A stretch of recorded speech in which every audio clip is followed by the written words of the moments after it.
We're here at IMSA's Petit Le Mans for the longest ever paddock cars and coffee here right next to the Michelin Raceway's Road Atlanta track. Yes, I'm so excited to be back. We had so much fun at Road America. We did. It's nice to be here at Road Atlanta. Yes. And this is a long one. We're going to be here for a long time. It's still pretty early in the morning, but it feels like we've been here for a while. We start at 7. We'll be here till probably till the race ends at 10 p.m. and then awards are going to be right there. Right. So we get to be right a part of the action. We're really appreciative to everybody that submitted their car in the community post, and then we were able to choose a bunch of incredible cars to be here. Really appreciative of everybody that's coming out to hang out with us. Should we talk about cars? We should talk about cars. Let's talk about cars. All right, let's go find some good stuff.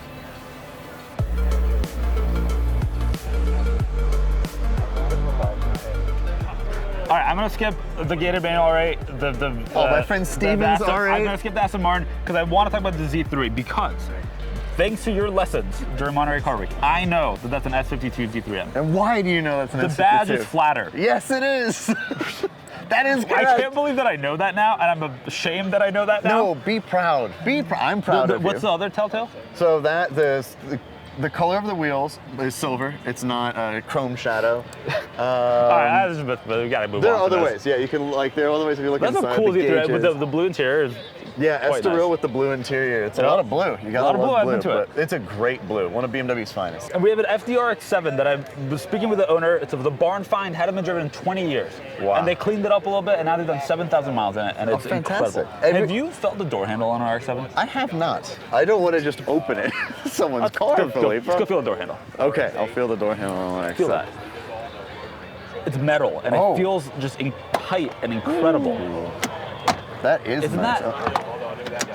That's an Doesn't that wow, feel it's so so solid. nice? Did you know? So I didn't know that. I had no idea. It's I so love nice. the FDR X7. It's one of the few things I agree about. Doug, I think it's one of the most beautiful Japanese cars of all time. It's just so 90s. And anytime I see one that still has a rotary in it, I'm like, that person suffers for their art. And I respect and Apparently, it's appreciate been that. reliable the last 7,000 miles. Right, it just drinks a liter every time you fill up with gas, pour it again. They're supposed to do that. Good. They do that. This weekend. Now, this is one of the cars I am most excited about. Not just because it's an E46. It's an E46 M3 sedan build. So it's based on the ZHP. Everybody does the wagon. No one does the sedan. And why BMW didn't build this car, I don't really know. It doesn't make any sense. But in addition to, it started life as a ZHP, but now, under the hood, lies an S54. But it's not just any S54. It looks like, okay, you did some intake work, whatever. Nope, there's also a turbocharger that lives down there. You're joking. Not kidding, not kidding. And he said it's putting over 500 horsepower to the wheels. But just amazing. That's like it's incredible. such a clean build. That's And again, done. normally I'm not into modified cars, but this one is so well put together. Has a carbon roof, like all the details. He even like got the bolsters to work on the seats, but they're manual, which would never came that way. And they have this beautiful fabric also that looks just amazing in this. I mean, this is like kind of what you're hoping for with an E46 build. And again, no one does the sedan. I don't know why, and I don't know why BMW didn't build this car. The E46 sedan is one of the most beautiful sedans. It's up there with the Volvo S60 for gorgeous sedans. That's high praise coming from you. It really is. And I love the the wagon builds, but the sedan is just stunning too. That's if you. Hopefully one day you compare me to an S60 in your heart and in your mind, not for beauty, but if in terms of how much you love it, because that's quite something. The fact that you give the E46 that kind of praise makes me very proud. See. But this is one of my favorite cars of the entire show so far. It's so cool. And over here we have a 996 GT3. I was talking to the owner earlier. He drove here from Austin for this. Texas. Austin, Texas Really? to Atlanta for this. He said the drive was uncomfortable. Yeah, that's what I described in a narrow body GT3 It's too. Is this the most beautiful 996? Because I generally love the wide body cars, but the GT3 editions are just so cool. The GT3 is great. Of course, in the US, we only got the .2. Yeah. In Europe, you could get the .1. But I think most beautiful, I don't know, GT2 is probably more. I don't know, man. Or the turbo or the This is Force. special. I always like the narrow body GT3s, but great car. He also told me that he's considering maybe transitioning to a 458 instead, getting rid of this, buying 458. I can't fault that. I can't fault that, but this is a great special. car. This is a great car. We got wagons now? Now we've got wagons. Look at this A6, S6, who knows? Look at this A6 wagon. We got all kinds of cars here. R34 GTR, incredible Evo over here. and of course the Mini Cooper convertible. Mini Cooper. We do a little We bit of got it all. everything. That's Love the Cars and Bids way. Cars and Bids corral strategy. Yes, a little bit of everything for everybody in a whole bunch of different colors. The gentleman that owns this Mini Cooper over here was talking to me earlier about how he was a little surprised that we chose it. It's like, no, this is what we do. You gotta have an SLM, you gotta have a GT3, and then gotta have a Mini Cooper. I like the supercars as much as anybody else, but I don't. All right. My point is, like, you have to have something for everybody, and like I like the stuff that's attainable and fun, and like you can enjoy, and that's exactly what this owner does. Like he drives and enjoys. I know, the hell I out love of it. I think that's fantastic. Meanwhile, you're leaning on our 34 Skyline, but okay, you do you. Well, you know. One of the really cool parts about our car corral, our longest ever Cars and Coffee, is on top of the cars we saw and cars like Ed Bolian's Veyron, which is cool, and a new Mustang GTD, which is somehow here. Don't really know how. Especially when you see them on track about to go out for a hot lap. Awesome. Is that we also have some cars that are currently live for sale on Cars and Bids that people can check out. And so let's go take a look at them, because one of them is very special. Let's go check them out ourselves. One of the cars that we have live right now on Cars and Bids is this Zimmer Golden Spirit. Yes. What do you know about this, Kennan? I remember these cars surprisingly well. Do you really? Being from the Midwest, like I saw them on occasion, and being from Cleveland, like I saw them. Like we had one at Marshall Goldman. I remember. Really? That. They were built in Florida, but surprisingly, it is crazy. The horns are functional, not just there for show. I know that. They sound insane, but I don't really know much about Zimmers. It's based on a Mustang. It's a Ford Fox V8, body, right? Yeah. But the interior is all custom. Like custom leather, custom stitched everything, and I mean the exterior obviously too. It just looks so cool. It's crazy. Look at that interior. It just. And it's got those Ford gauges. I love too. that people just take cars and make them. Like we think about the Japanese brands like Mitsuoka that makes like weird looking, wild looking cars, but this is actually that equally wild and cooler. Because I heard they added 4 feet to the wheelbase. I would believe that. It's a long wheelbase, but I love it so much. It's one of the the Vey is crazy, but this is one of the Vey is crazy, but this is somehow crazier. We also have the Aston Martin Mirage that I did a review on, which is going to come out really soon, and that will be live on Cars and Bids very soon. And then, last but certainly not least, a Supra. Yeah, last but certainly not least, we also have a Mark IV Super Turbo. Dude, it's a Supra. 30th anniversary edition. Very nice. White. It is an automatic, but all you need with an automatic, I'll show you. all you need is a hat. Nobody needs to know. How do you know? You don't know. Filippo doesn't know. He thinks it's a manual. That's all you need. The Mark IV Super is a stunningly gorgeous car. The Mark IV looks is incredible. The engine is the real highlight of it. You still get that. Of course, 2J. That's cool. 2J everything. It's a wonderful car, and this one looks lovely. Yeah, it's on Cars and Bids right now. You could bid on it. You could. Anybody could. The car corral and our cars, longest ever Cars and Coffee, it's not just about the cars in the car corral. No. It is also about watching some racing. We're at IMSA Petit Le Mans. It's a 10-hour long endurance race. We're each cheering for a team specifically. Yes. I, of course, given that I've been driving a V12 Aston Martin all weekend, which has been delightful. I didn't expect to love that car. I legitimately love that car. But as a result, I have no choice but to root for the Aston Martin team, and specifically for the Valkyrie. Yes. V12 Heritage, Aston Martin's Racing Heritage. I'm driving that car. I need to. V12 Heritage. You know, when they were racing at Le Mans, it was 6-cylinder power back in the day. But we'll move on. But I agree. The Valkyrie is honestly the car I want to root for because I think everybody who's into racing loves that car. It really is it is wonderful. Really, what I'm rooting for though is Porsche. Really? I really want Porsche guy. Well, for a reason. They pulled out of Le Mans next year, but if they win this race, they automatically get an entry into Le Mans. And I want to see Porsche go to Le Mans again. So I'm hoping that's what happens. They have concentrated all their efforts on IMSA. Exactly, IMSA and Formula E. For good reason, too. Because they can still make their way to Le Mans if they win. Those Germans have a plan. I think they're being very crafty. I'm stunned you didn't say the Cadillac team. I love Cadillac too, but sounds good. Right now I want to see Porsche and Ferrari at Le Mans. So that's some of us want to just hear Valkyrie, but hey. All right, in the meantime, let's go get some coffee, some donuts, and let's enjoy the rest of our cars. We're like hour 2 of 14. I need coffee. And you need every little bit. Filippo needs fuel. I need fuel. Let's go get some fuel.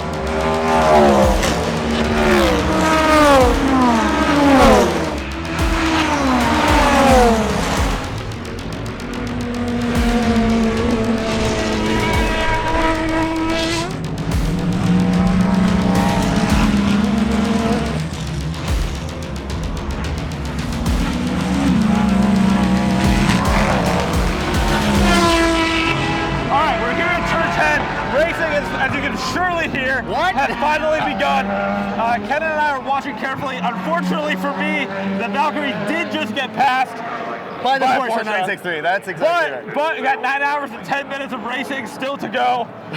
Anything could happen. That is true. Anything can happen. We had a lot of yellow flags at the beginning. Now things are getting moving again. And yeah, we're making progress. Yeah. God, wow. It's so loud. What a good day of racing. What a great day at the office. Wow.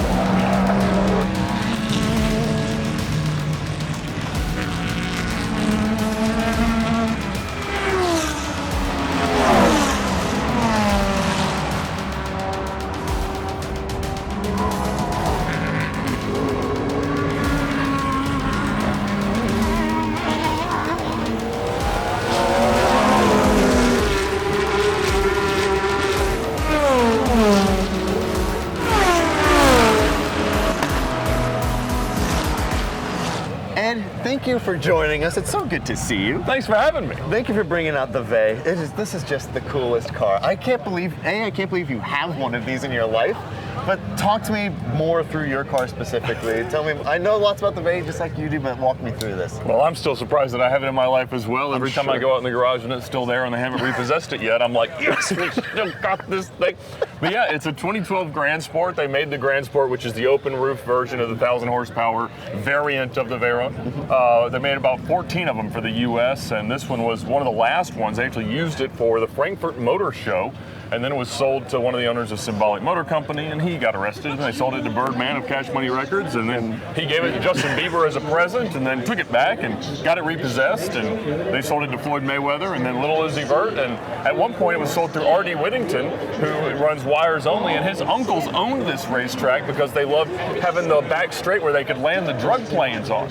And the rumors are they buried shipping containers full of cash on the property, and nobody's found them yet. So if you're out with a metal detector in the infield, you may get lucky. We'll keep looking. That's how you buy your Veyron. That's exactly it. Well, it wouldn't be your car if it didn't have some insane story attached to it. So. I think it adds to it. It definitely adds I wasn't to it. shopping for a red car with red seats and red wheels, but you know, it's got some presence to it, and I have loved it. I've driven it about 5,000 miles. I'm about to do a big gathering out at the Vegas Concours. They're gonna have like 45 Veyrons there to celebrate 20 years of the car, and so it's been great. I mean, obviously it's a lot of Volkswagen-y stuff, but overall it's behaved itself. I'm gonna drive it home from Vegas, so that'll be like 3,000 miles or so. Wow, good for you. Yeah, I just got my cheap Chinese wheels fitted properly with Chiron spec tires, so it looks factory, which I appreciate, but it's much more usable.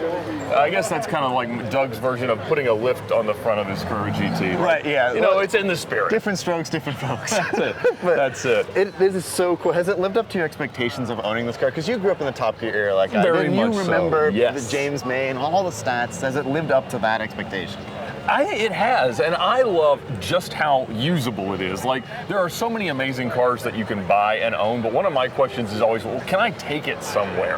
And driving up here, sitting in traffic at the gate, it maintains temperature, it's very comfortable, my head fits inside, even with the roof on, and so it's been wonderful. I mean, the power is obviously unbelievable. The way that it's so over-engineered is amazing, just the presence that it has, inside, outside, and the fact that every time you take it anywhere, doesn't matter how fast, it just feels like an amazing experience. And so I love it on big road trips, I love it on good roads, and it does all of that better than it deserves to for the weight and for the way that it's, you know, it's kind of the ideology of the car. Absolutely. A Bentley with incredible power. It can do 253 miles an hour. That's it. And honestly, if they hadn't felt like resurrecting the Bugatti brand, they could have just put a Bentley badge on it, called it a new Speed 8, and had a blast. Can you imagine if they did? I mean, it still would have been cool. I'd love it in green, you know? It could have, you know, the 16 there could be for the cylinder, you know, all those things that they did.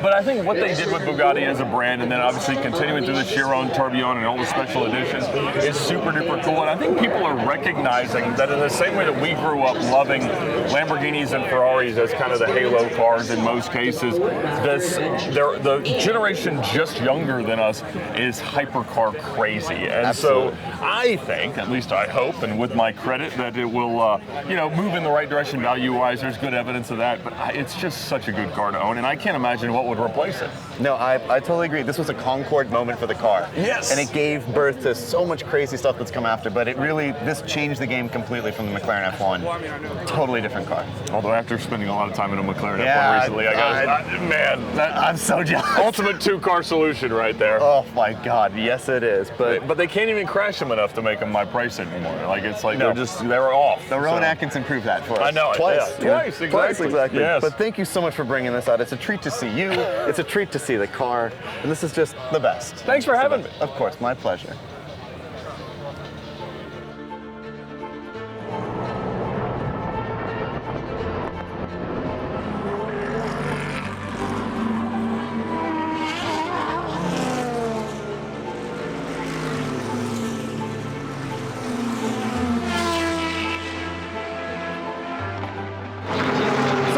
Update. We're just over 3 hours in, and so far I'm trouncing Filippo, my beloved Porsche 963, currently in first position. Filippo's Valkyrie currently in 8th. Admittedly, I'm still rooting for the Valkyrie, and honestly also rooting for Cadillac too. It's been a great race so far. After we got through the initial cautions, it's been quite something to watch, and I enjoy the quiet, but the race cars keep coming by, time keeps ticking down. 7 hours to go.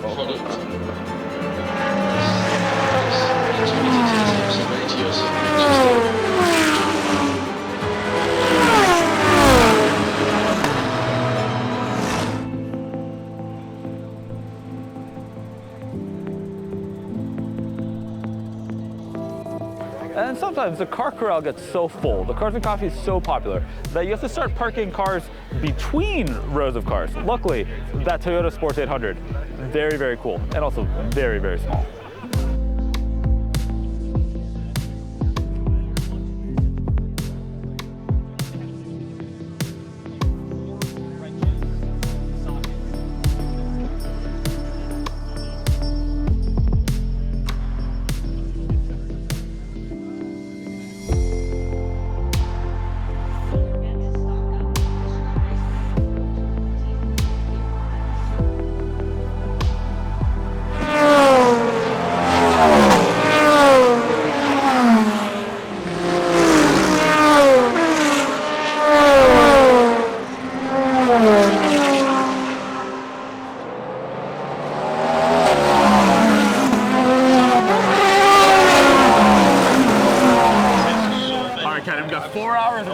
Still to go. We're 6 hours in. 6 hours in. I'm very sad to say that I believe my team, the Aston Martin team, with the Valkyrie, is behind the Porsche TV show. You would be correct. The 963 is in first, as it has been for a long time now, and you're in fourth currently. 23 seconds, something like that? Something like that, yeah. All right, we got 4 hours left. We're good. The Valkyrie has made up a lot of places. When I last checked in, it was 8th. So, it's doing well. And I wanted, to be clear, there's a rare time I'm going to say is I want you to be right.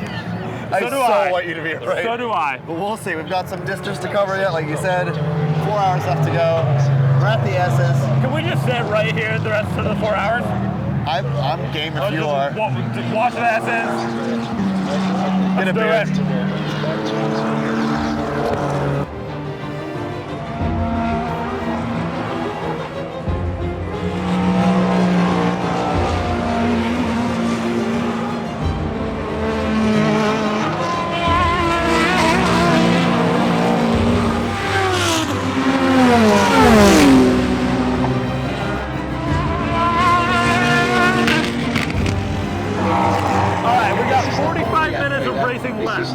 Getting close. I've made up some ground. You have made up a lot of ground. ground. The Valkyrie has Yeah, made I'll up give ground. that to you. We're in third place right now, just barely behind your Porsche. You're barely behind the Porsche. That said, I have both functional taillights. Which Who needs them? Who needs them? Playing by electronics. What a surprise. Who needs them? Who needs them? I'm losing my voice. I can't hear. I've never been happier. And I'm currently beating you, but only by this much. It's a perfect situation. Last 43 minutes. We'll see what happens. Let's see what happens. Come on, baby.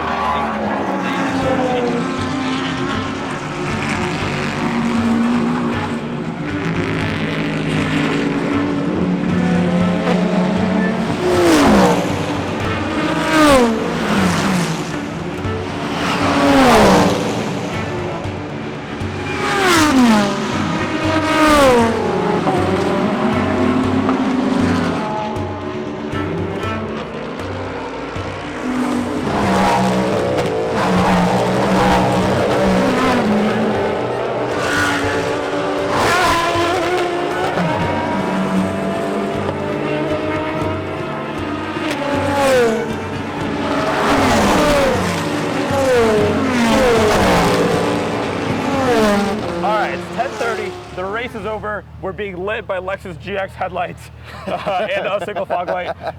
But it was an incredible finish. Fireworks went off, and crucially, thank you. The Aston Martin did not win, but it did come ahead of the Porsche. It came in second. Porsche came in third. It was an unbelievable finish. It came down to the wire. Yeah. They pitted early, got the fuel in that they needed, and then Cadillac had to pit, and then also so did Lamborghini in the end. So Lamborghini finished fourth, which put Aston Martin right in second place. And the Porsche in V12 third. wins once again. And you know what? I'm very happy to lose. The mighty V12 deserves to win. Proof that an NA V12 can be competitive in modern competition in 2025. Is it the NA V12 from the Barrage? No, but it's an NA V12 by Aston Martin. Nonetheless, maybe Cosworth a little bit. Absolutely Cosworth, but I will admit, sadly, that the Porsche team did win the championship. They're going to Le Mans, which is great. which is very exciting. I'm very happy about. But hey, I was screaming at the top of my lungs for the Valkyrie. Amazing. It's exciting. Absolutely amazing. What an exciting finish. What an exciting 10 and a half hours of racing at I this know, point. our voices are gone. Fully gone, but come to IMSA events. You get it just come. The level of access you have is amazing. They've been wonderful again, and I cannot wait to come back here, watch more racing. Yes. And you know what? If I have to lose and a V12 can win, so it goes. That's how I'm very happy to take that. And thank you, by the way, to everybody that came from the Cars and Myths community to our longest ever, and boy was the longest ever, Cars and Coffee. There's still a ton of cars parked over there from members that came early this morning, and I've been here the entire day watching the race, and I've gotten to admire all of their incredible cars the entire day. Exactly. It was a long day, but honestly, it went by really fast because so many people came up and said hello, and that's what makes it worth doing. So thank you all so much. It was truly a joy. And more people should own Toyota Sports 800s because they're so cool. That is so cool. It is a pretty cool car. And so E46 cool. M3 sedans. Yeah, sure. Build more of those. Sports 800s. Goodbye. Goodbye.